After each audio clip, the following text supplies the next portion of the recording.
حضور سید عالم صلی اللہ علیہ وسلم نے پوچھا تو فضالہ ہے؟ میں نے کہا ہاں۔ کیا باتیں کر رہے تھے اپنے آپ سے؟ میں نے جھوٹ بولا۔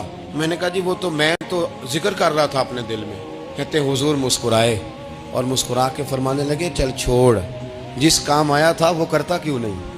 میں جو تیرے سامنے کھڑا ہوں تو کرنا۔ خیال آیا مسلمان نیک و بد پہچان جاتے ہیں اور آقا آدمی کے دل کی باتیں جان جاتے ہیں، کرنا وہ کام۔ تو فضالہ کہتے ہیں کہ میں کانپ گیا، میرے ہاتھ سے وہ خنجر گر گیا، حضور نے میرے سینے پہ ہاتھ پھیرا، اس طرح پھیرا کہ زندگی میں اتنا سکون کبھی نہیں ملا، میں قرار محسوس کرنے لگا۔